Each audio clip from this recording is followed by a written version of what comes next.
Bismillahirrahmanirrahim. Assalamualaikum warahmatullahi wabarakatuh.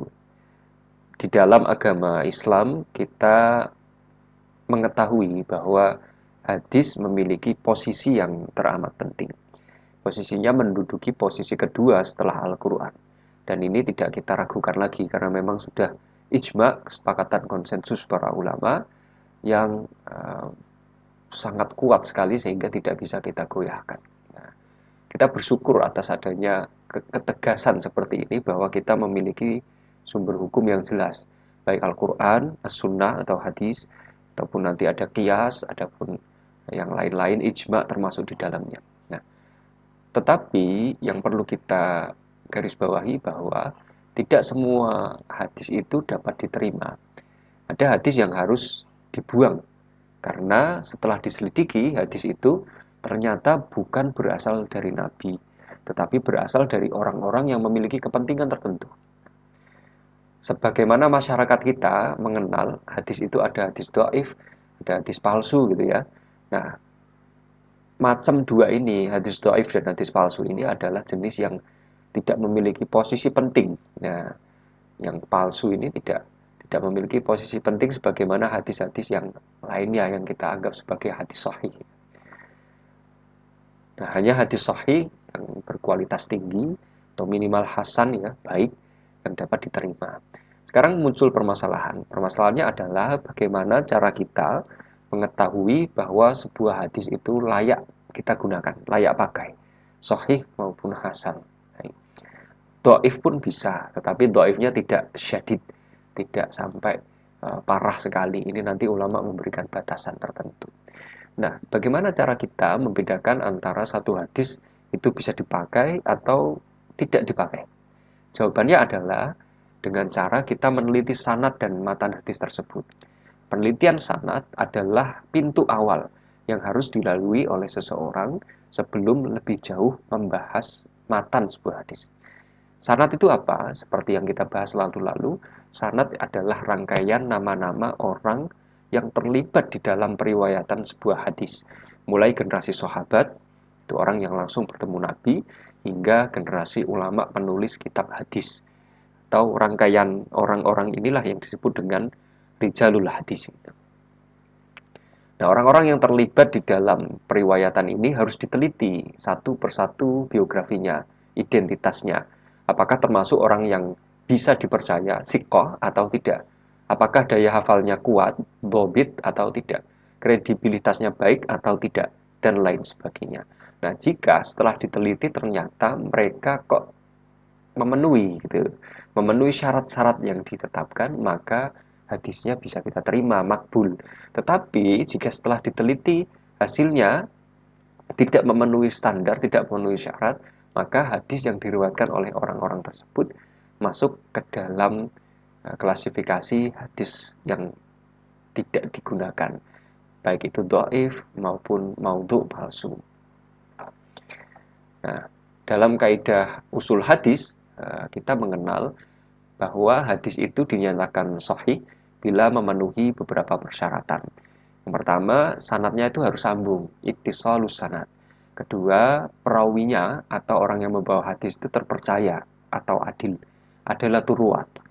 Yang ketiga, para perawinya memiliki ingatan yang bagus, jadi tidak gampang lupa, dhabitur rawi. Kemudian yang keempat, terbebas dari hal-hal yang membuat ragu ya. Ghairu syadz ini jadi kita ragu melihat orang itu. Nah, bebas dari cacat tersembunyi juga, cacat internal itu illah ya. Ini sudah kita bahas. Nah, sekarang timbul pertanyaan lagi. Sebelum kita masuk ke tema kita. Bagaimana cara kita mengetahui identitas dan kredibilitas orang-orang ini?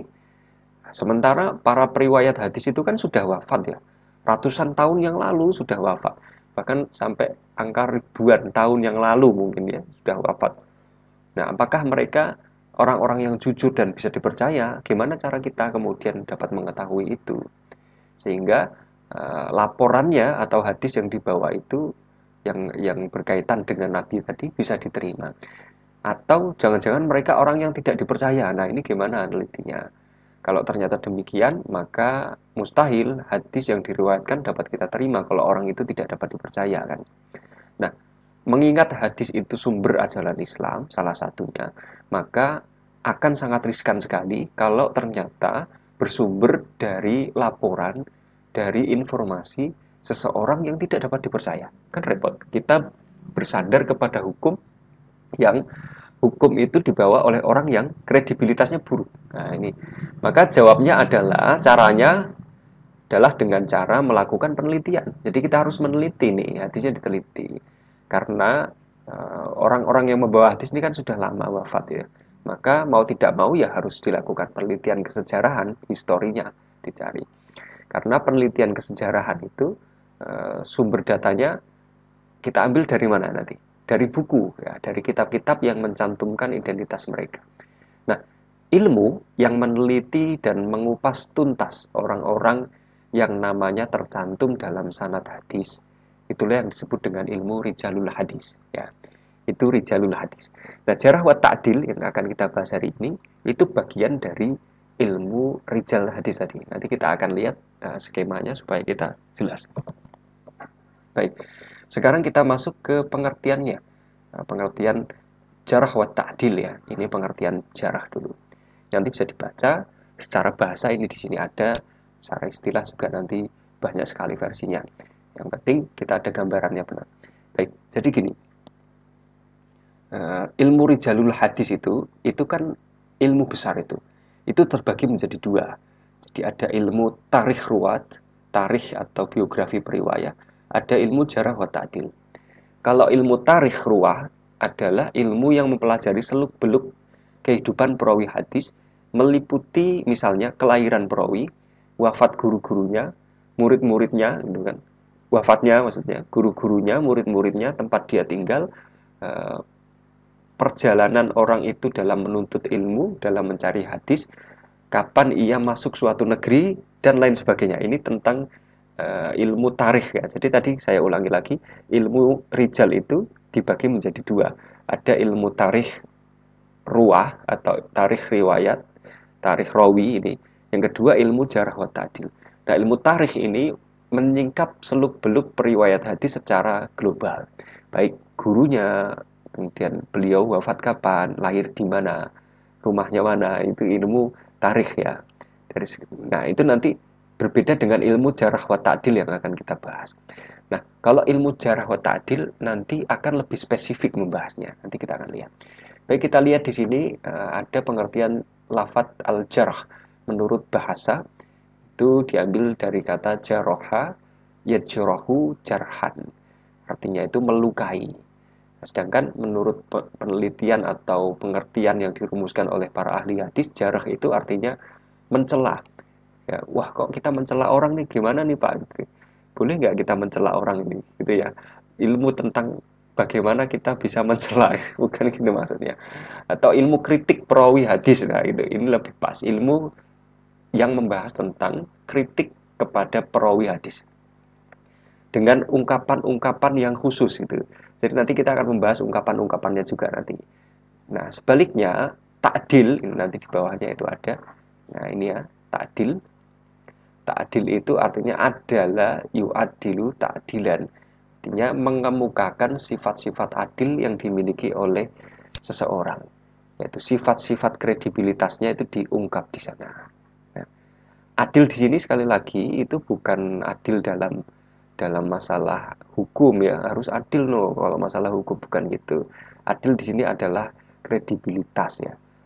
Penekanannya kepada penggambaran atas kualitas moral, spiritual, religiusitas orang perawi. Nah, sedangkan di dalam ilmu yang lain, adil nanti akan berbeda dengan ilmu hadis. Ya, ilmu ini memiliki kekhususan daripada ilmu-ilmu yang lain. Baik, jadi dipahami ya, kalau jarh itu ilmu tentang kritik membawa hadis. Jadi kita selidiki, kita kritisi itu. Tapi kalau ilmu takdil itu artinya memberikan rekomendasi.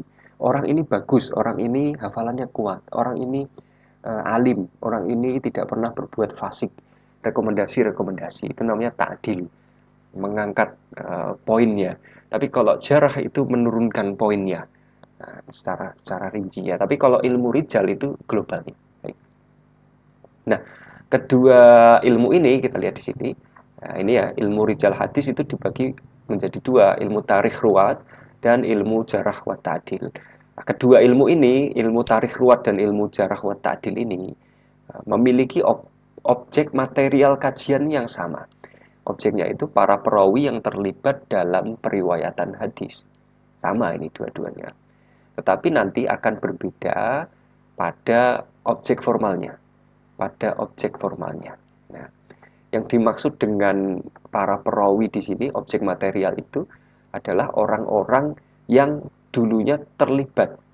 Nah, dulu terlibat, berarti dulu itu kan selain kita ya, belakang kita terlibat dalam periwayatan hadis pada abad pertama hingga abad keempat. Nah, jadi mereka ini sudah wafat semua ratusan tahun yang lalu. Gitu. Namun nanti yang beda adalah objek formalnya. Objek formalnya bedanya di mana? Kalau ilmu tarikh ruwah itu mengupas seluk-beluk sejarah hidup perawi dalam bentuk yang global. Mulai dari tahun lahir, orang tua, riwayat belajar ya, studinya di mana saja, kapan wafat dan lain-lain. Maka ilmu jarah wa ta'dil tidak mengupas itu. Jarah wa ta'dil mengupas seluk-beluk sejarah hidup periwayat hadis secara spesifik. Ya, ini maksudnya bagaimana kualitas intelektualnya, kualitas moral perawi, dobit atau tidak, jujur atau tidak, sikoh atau tidak. Nah, singkatnya, ilmu jarh wa ta'dil itu adalah ilmu yang membicarakan kebaikan maupun keburukan orang-orang yang namanya tercantum dalam sanad sebuah hadis. Nah, itu. Paham ya? Jadi ilmu jarh wa ta'dil itu singkatnya adalah ilmu yang mempelajari, yang di dalamnya dibincangkan ya, kebaikan maupun keburukan orang-orang yang namanya tercantum di dalam sanad sebuah hadis.